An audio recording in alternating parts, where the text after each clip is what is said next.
I flew back to my homeland with a hefty portfolio and showed up at the baby shower for an old school buddy's kid. To my shock, the lady cradling and feeding the baby was my wife, Mia, whom I'd been hitched to for 5 years. Ethan, our former classmate, asked her, "What if he finds out?" Mia shot back, "So what if he does? He can't live without me." A sour feeling bubbled up as I dialed my business partner's number. Earlier, he'd floated the idea of me staying overseas as a partner, and I'd decided to go for it. "Awesome." His excited voice crackled through the phone. "With you joining the firm, we'll totally level up. I'll sort everything, and in 3 days, we're heading abroad together." His enthusiasm made me grin a bit. Just then, the front door swung open, and Mia, dressed in a loose maternity outfit, looked at me wide-eyed. The baby stuff she was holding slipped from her hands and hit the floor. "Why the sudden comeback?" she stammered, scrambling to gather everything, avoiding my gaze. I stayed quiet, watching her closely. A year ago, when I was sent overseas for work, Mia was still glowing, like a young girl, full of life after 4 years of marriage. Now she looked exhausted, her belly so big that even baggy clothes couldn't hide it. I felt bad for her, but she seemed to be putting herself down on purpose. Maybe what I gave her wasn't what she really wanted. Seeing me stay silent, she seemed to finally remember what day it was. "Did you come back to celebrate our anniversary? You should have told me earlier." She started to gripe. Not responding, she glanced at the dining table and then at my empty hands. Her expression shifted immediately. "If we're celebrating, why didn't you cook? Where's my gift?" In our 5 years of marriage, I'd always treated her like a queen. Every holiday was my excuse to pamper her, prepping a fancy meal and getting her the gift she wanted most to win her over. But today, I didn't feel like doing any of that. Her happy face holding the kid at the party kept flashing in my mind. "I'm too wiped today. Don't feel like moving," I replied lazily. Next thing, she threw her bag down in anger, making a loud thud. "Mia, after a whole year apart, this is how you treat me," she yelled, totally forgetting how she'd treated me. If this had happened before, I might have gone into a full-blown interrogation about the kid. But today, everything made me lose the urge to ask. The love I felt for her shattered the moment I saw the baby. I no longer had any expectations for her. I stood up and glared at her coldly. "What? Weren't you full at the party?" She froze for a sec. After a moment, she said, "You know I went to Ethan's baby shower." "Right, Ethan, our old college mate." Of course I remembered. He was her ex, but they only dated for 3 months before he split. When she told me about it, she'd laughed it off. And I was so blind back then, getting involved with Ethan. Now he was begging me, but I wouldn't even glance at him if he was on his knees. I trusted her words, but in the end, I was the blind one. Maybe feeling guilty, she used the bathroom as an excuse to escape. As soon as I heard water running, I checked my phone and saw Ethan's new post. He was holding a 1-month-old baby, grinning from ear to ear. The caption read, "Thanks for fulfilling my mom's last wish, completing my life." A sharp pain tore through me. What a perfect life. But what about my mom and me? For 4 years of marriage, I wanted a kid, but Mia always said she wasn't ready. Then, a year ago, my mom died in a car crash. Her last words were, "Son, my biggest regret is not seeing you have a child." I whispered, "Sorry, Mom. I failed you. I was blind and chose wrong. I let you die with this regret." Mia came out of the bathroom, seeing my red eyes. She rushed into my arms. "I'm sorry, darling. I shouldn't have spoken to you like that." She still smelled like the jasmine shower gel I loved. Every time she finished a bath, I'd hold her for ages. But now it made me feel sick, like I was about to puke. I pushed her away. "No need." Her expression tightened, like she was about to blow up but held it in. "You haven't eaten dinner yet, right? Let me cook some noodles for you." Probably the first time she actively offered to cook for me, but I wasn't happy at all. Just as I was about to refuse, she was already in the kitchen getting busy. Her long hair flowed over her shoulders. The warm scene used to be my dream. Suddenly, her phone rang on the shoe cabinet. I glanced and saw the incoming call ID. Hubby. But I was right behind her. She dashed out of the kitchen and answered the phone in front of me. "Hello, Ethan. Don't worry, I'll be right over." She hung up while putting on her shoes without even looking at me. "Honey, Ethan's baby seems sick and won't stop crying. He's a guy, so he doesn't know what to do. I'm going over to check on him." She added, "Ethan's wife died during childbirth and he couldn't handle it, so he asked me for help. Don't get it twisted." I almost laughed in anger. She lied to me. She even cursed herself. "You can go." I cut her off calmly. She looked surprised, but she still rushed to Ethan. She didn't come back for a long time. After I finished washing up and laid down, I saw Ethan had updated his social media again. The photo showed a bowl of half-eaten noodles with Mia in the background, breastfeeding the baby. It was a live video with sound on. I heard Ethan ask, "Can you stay the night?" Mia's answer was quick. "Sure, I'll find a way to explain it to him." I looked at the kitchen. The noodles were still in the pot, half-cooked, untouched. Just like our marriage I'd insisted on for 5 years, abandoned halfway. Because the leading lady was now cooking for someone else, soothing a child, and staying over. I liked Ethan's post. He deleted it right away. The next second, Mia called. "Honey, the baby has a bit of a fever and needs someone to take care of him. I won't be coming home tonight, but don't get it twisted. I'm just helping Ethan out. We have clear boundaries." Clear boundaries for him to have kids with her after so many lies. I didn't even feel a ripple in my heart. "Do whatever you want. I'm going to sleep." I hung up and closed my eyes, but memories of my past with Mia flooded my mind. The bright moon once lit up my life. Back then, we were college classmates. She was the campus beauty, and I was the heartthrob. Everyone said we were a perfect match, but I didn't think much of her since she had so many admirers. It wasn't until a party when she stood up to block someone from forcing drinks on me. Her slender figure in front of me like an angel made me start falling for her. From that day, I had a 3-year-long secret crush. When we graduated, rumors spread that she cheated and her reputation tanked.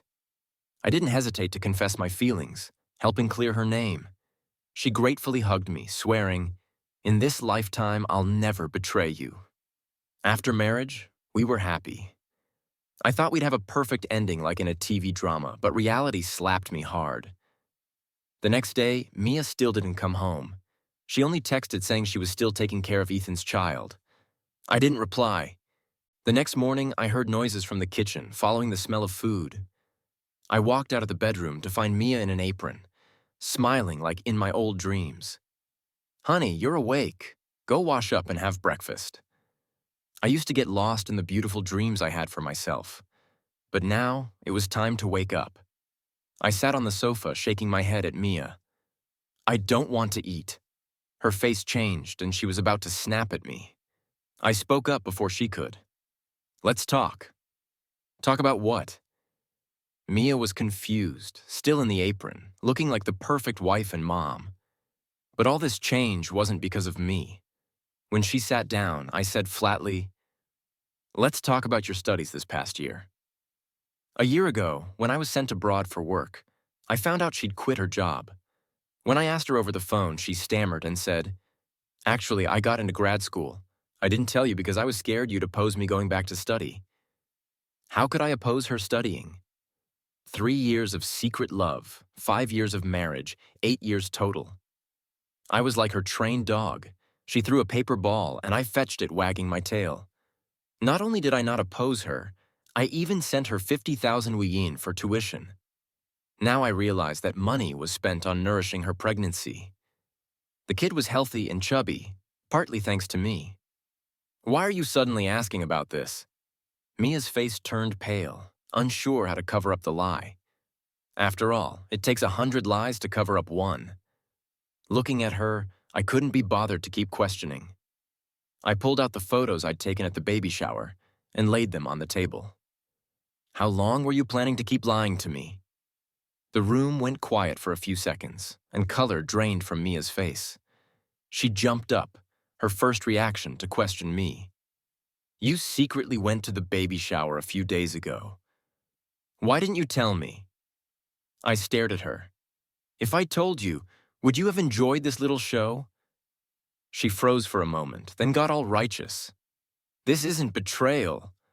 I was just helping Ethan. His mom was really sick a year ago, and her dying wish was to hold her grandchild. You don't get it. He and his mom were so pitiful back then. If you were me, you'd help too. My eyes turned red with pity. Ah, what about my mom and me? My mother passed away with regrets, and she saw everything but never wanted to have kids with me. Did she really love me? I didn't say I wouldn't have kids with you. Your mom just had a short life and didn't make it to that day. My whole body stiffened, my heart dead. Until now, I'd thought Mia was just morally corrupt, but I never realized she had no heart at all, let alone love for me. I stood up, raised my hand, and slapped her hard across the face. Try insulting my mom again and see what happens. She covered her face, stunned and incredulous. You dare hit me, Ryan? Have you gone mad? Get down on your knees and apologize now, or I'll divorce you immediately. She always thought I couldn't live without her. In our 5 years of marriage, every time she mentioned divorce, I'd cry and beg her, telling her how much I couldn't live without her. But this time, I couldn't kneel. My heart was no longer hers. No need for an otherwise. Let's just get a divorce. I threw the divorce papers in front of Mia. She picked them up, glanced at them, and then threw them back at my chest. Ryan, do you really think you can live better without me after 5 years of marriage? You're still living in the shabby house your mom left you. Which woman would look at you except for me? I advise you to take back what you just said before I'm completely disappointed in you. I smiled slightly. She used to say things like that, and it didn't bother me. But now, under my leadership, the firm abroad had already turned a significant profit. The $1 million reward the company promised me was already in my account. I hadn't said anything before because I wanted to surprise her. Now I was glad I kept it a secret, but I was already completely disappointed in her. I said calmly. She froze for a moment, her face full of disbelief. For 8 years, I'd been humble, but suddenly I wasn't the same anymore. She couldn't dare to believe it and didn't want to. She suddenly turned and left.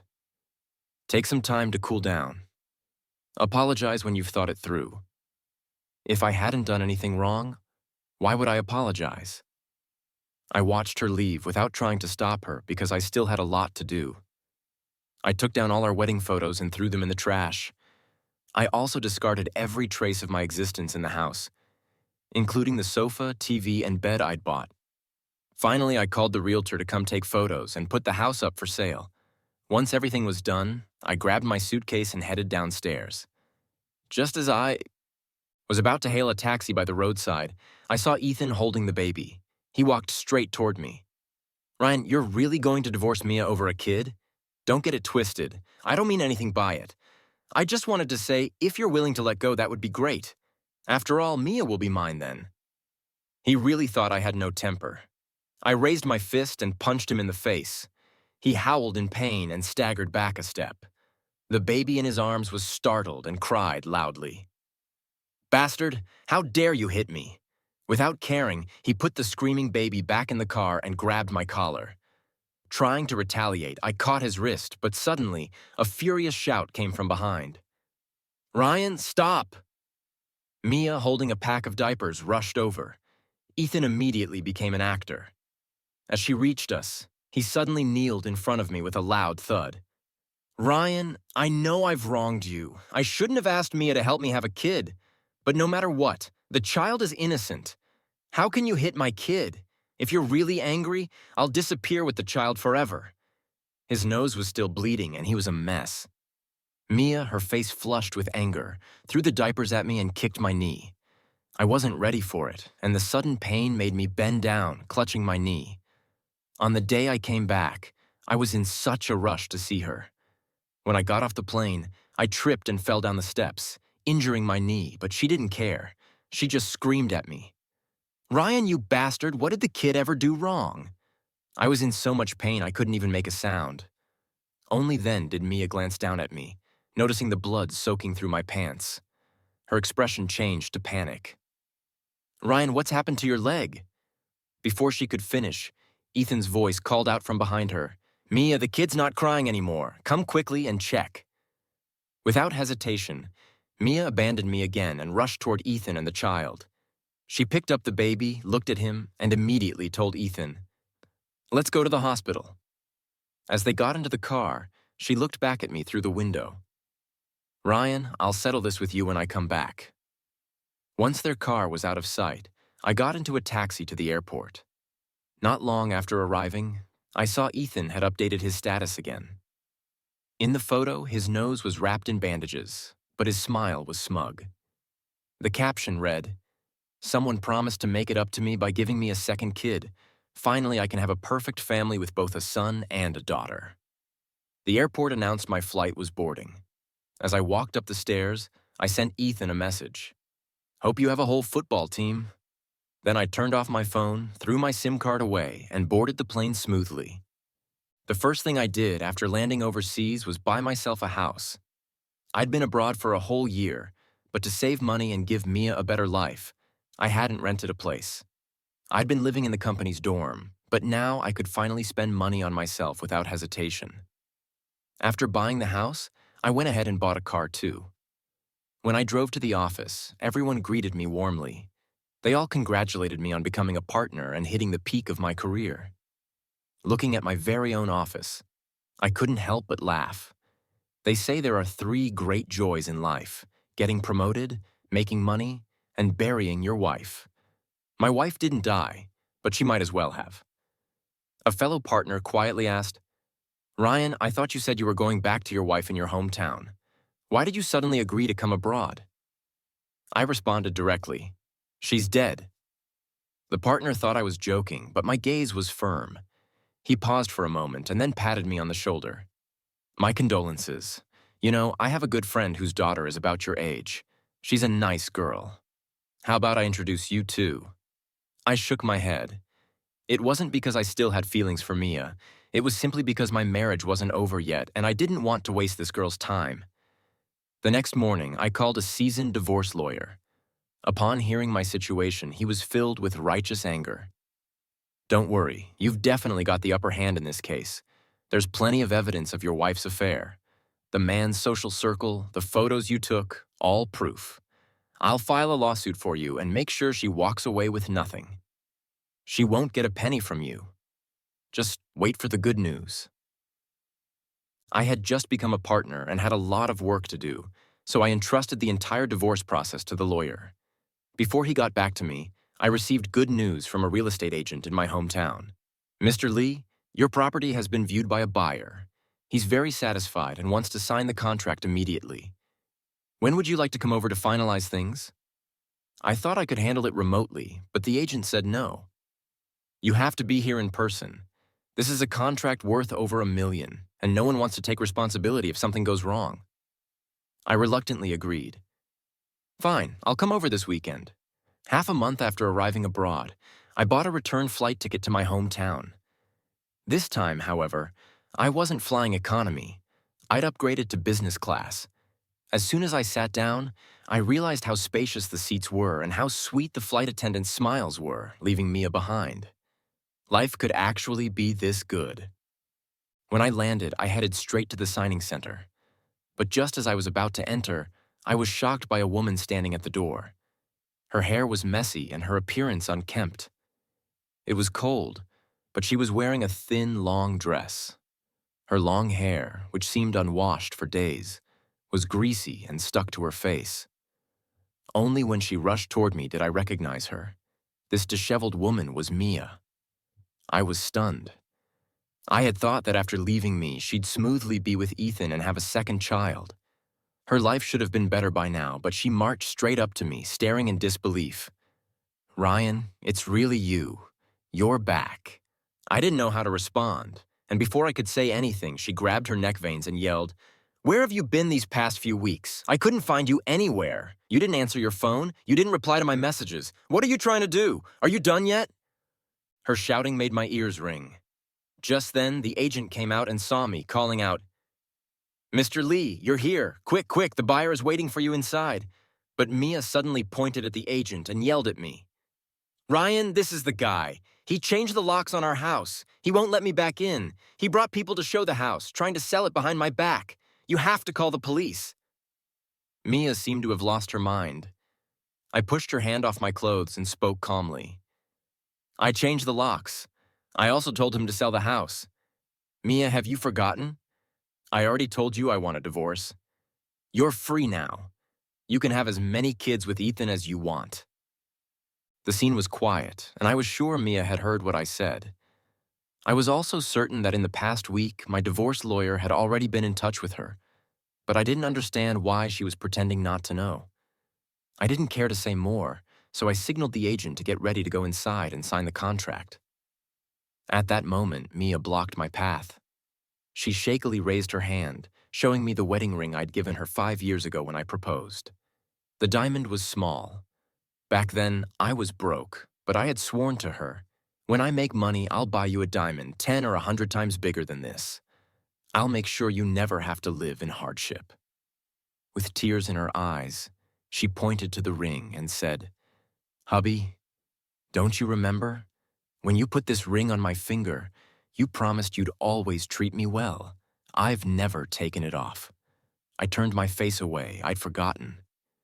In fact, on the day I returned to my hometown for the baby shower, I brought back $1 million pink diamond, intending to give it to her, but she betrayed me. "Ryan, how could you do this to me? There were so many guys who liked me back in school. I chose you, someone who had nothing. Now you've wasted 5 years of my youth, and you're throwing me away. I won't agree to this." So it wasn't about her disagreement. It was about her unwillingness to let go because I had demanded she leave with nothing. I smiled. "If you won't divorce, we'll go to court. I can drag this on, but what about you? Ethan is waiting for you to go home. The kid needs you too. How long can you drag this out?" I expected Mia to be furious and hit me, so I even took a step back. But to my surprise, Mia stood there quietly, tears streaming down her face. Dropping in large droplets, she said, "Ryan, I swear, there's nothing between Ethan and me." I was about to lie again when she pulled out a crumpled document. "There's no intimacy between us. The child was conceived through IVF. How could I betray you?" She looked at me with tear-filled eyes, pitiful beyond words. For a moment, I saw the girl from the past, the one who'd cry as soon as she was upset, standing in front of me. Back then, whenever she cried, I wanted nothing more than to give her my heart. But now, seeing her like this, I felt no sympathy at all. Whether the child was conceived naturally or through IVF didn't matter anymore. "I'm divorcing you." Just as I was about to leave, Mia started crying hysterically. Suddenly, I heard Ethan's voice from behind. "Ryan, you're a real bastard. You have no sympathy for her. Even if you want a divorce, you shouldn't leave Mia with nothing. She's been with you for 5 years. She may not have achieved anything, but she's endured a lot for you." I didn't know whether to laugh or not. For these 5 years, I'd been supporting Mia. I hadn't given her a life of luxury, but I'd never treated her unfairly. I turned to Ethan and asked, "She's had a kid for you, and what have you given her in return?" Ethan's face stiffened, and he was at a loss for words. I sneered. Ethan cursed at me from behind. "I've always told Mia not to get involved with someone like you, a so-called Phoenix man. When it comes to divorce, you want to strip a woman bare. Don't worry, I'll take care of Mia from now on and give her the best life. You poor bastard can just wait." I didn't look back as I walked into the signing center. After selling the house, $1.5 million was directly transferred to my account. My return flight was the next day. I went to the hotel and dropped off my luggage. Just as I settled in, Mia actually called me. "Ryan, please save me." I had no idea what trick Mia was trying to pull this time. I was on high alert. "If you need help, you should be calling the police," I said. But she cried, "No, the police can't help me. My kid has been diagnosed with congenital heart disease and needs heart bypass surgery. Only you can help me now." I was at a loss for words. Whenever something good happened, I wasn't the one she thought of. But when she needed money, I was the first person she called. She never failed to disappoint me. Without hesitation, I rejected her. I don't have the money. She was stunned. Ryan, no matter how much you hate me, the kid is innocent. How can you just stand there and watch as the child suffers without treatment? Do you have no compassion? I almost laughed in anger. The kid isn't even mine. Why should I feel compassionate? Besides, Ethan's been cursing me out as a poor Phoenix man, claiming he'll take care of Mia. I asked her, "You're not calling the kid's father. You're calling me. Are you out of your mind?" Mia stammered, "He can't come up with that much money. What he said before was just to put on a front." This time I really laughed, but that laugh quickly faded. Ethan has nothing, and she was willing to have his kid. Yet I had given her everything, and she wouldn't love me in return. Before I could speak, Mia said again, "You just sold the house and got a large sum of money, didn't you? Please, lend me $500,000. With my current financial standing, $500,000 wasn't a problem. But if that money was going to save Ethan's kid, that was different. I didn't have a saintly heart. I wanted to punch Ethan again. I blurted out, "Why should I? You don't really think I still love you, do you?"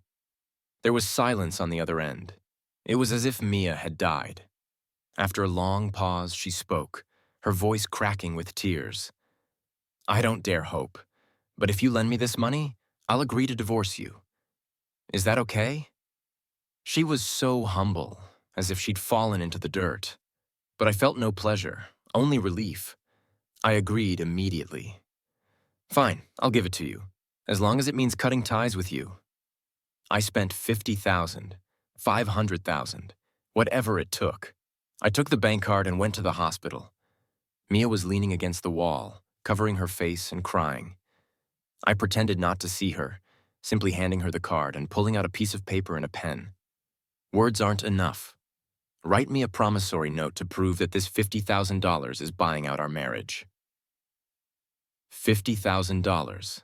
Buying out a marriage. When I said that, her tears flowed like a faucet. I had done my final duty, and now I gave her a warning. Don't rely on men to live. Get a job. You can't count on someone like Ethan. As soon as the words left my mouth, Ethan suddenly charged at me. When his fist came at me, I caught it with my hand and then kicked him hard in the knee. Just like the day Mia had hit me for him. Ethan screamed in pain, clutching his knee and collapsing to the ground. To my surprise, Mia didn't rush to help him. Ethan, furious, yelled, "Ryan, you poor bastard, stop pretending. You only got some money from selling your house, and now you think you're a savior." And his voice cut off abruptly. I pulled out my phone and showed him my bank account balance. There were so many zeros at the end of the number that I hadn't even bothered to count them myself.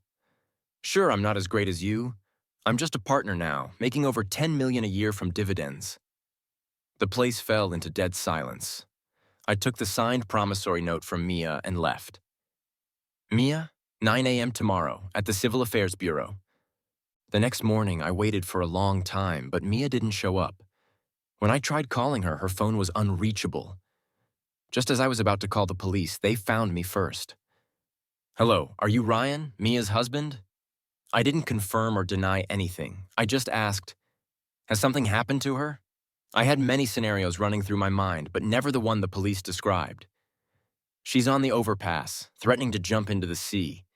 She's been there for over an hour now, and we can't convince her to come down. We need you to come with us to the scene." I got into the police car. At that point, I still didn't realize how serious the situation was. It wasn't until I started receiving messages from some old classmates that I understood the magnitude of what was happening. "Ryan, you're trending. Damn, I never thought you'd be this kind of guy. Mia was our campus goddess. How could you treat her like this?" I opened the class group chat and was immediately shocked by the flurry of messages.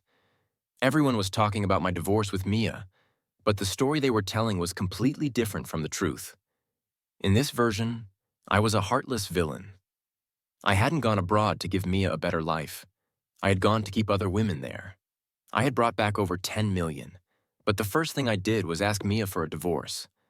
When she refused, I secretly sold the house and fled abroad by myself.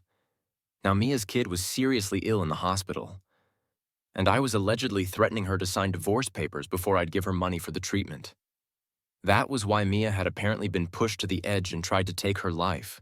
The reason people were so sure of this version of events was because Ethan had sent out screenshots of their conversations where he solemnly swore with his honor that everything was true.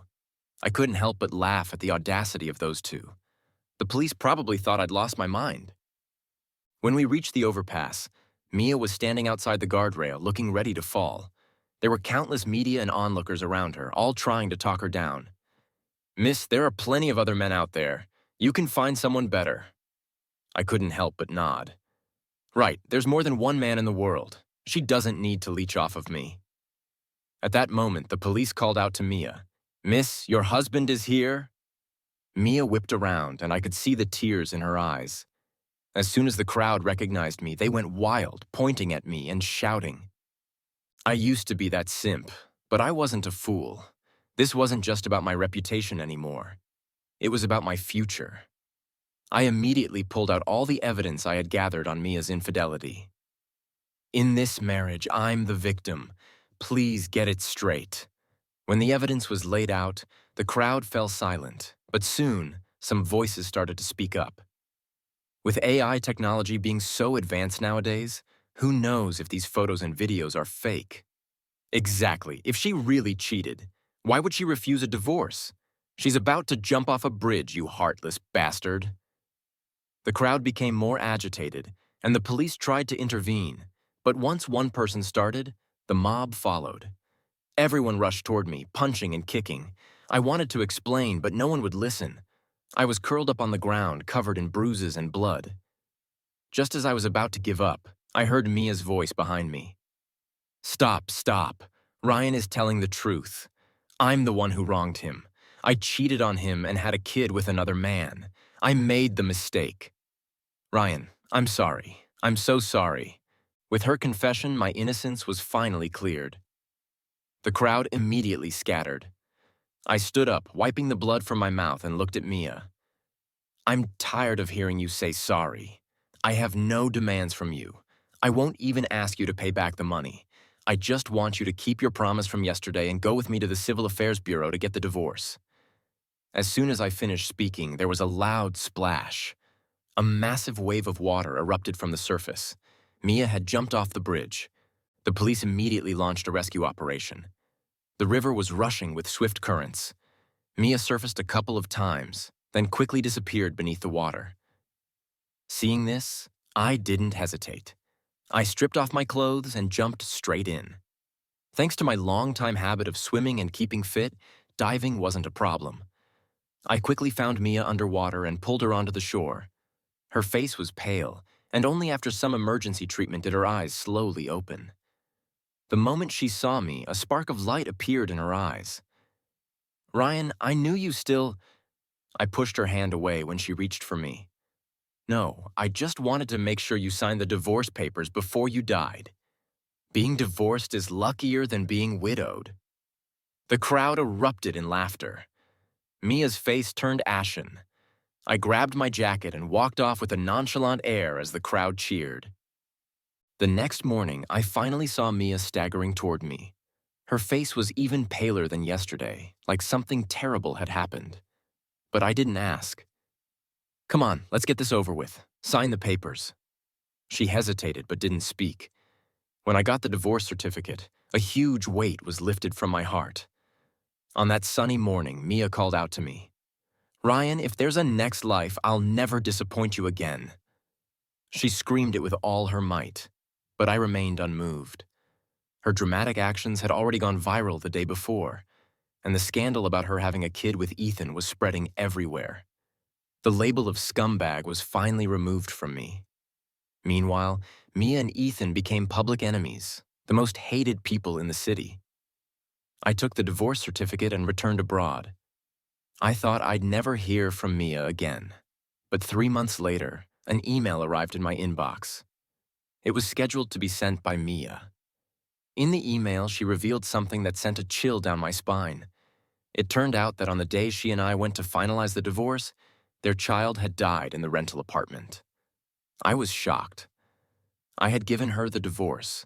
Their child had died in the rental apartment. I was shocked.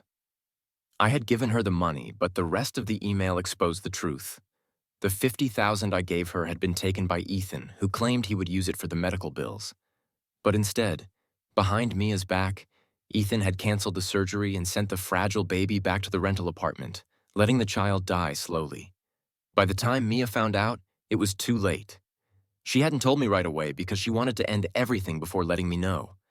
Ending everything meant that she had waited 3 days at the airport to catch Ethan, who was planning to go abroad.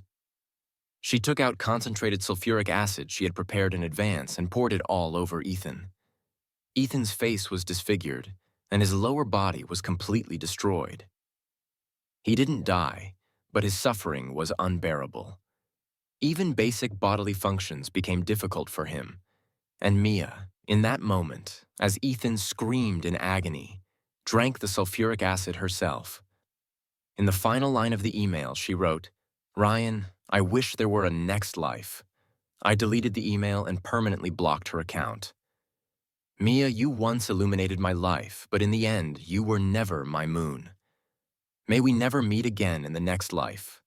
I will be my own moonlight.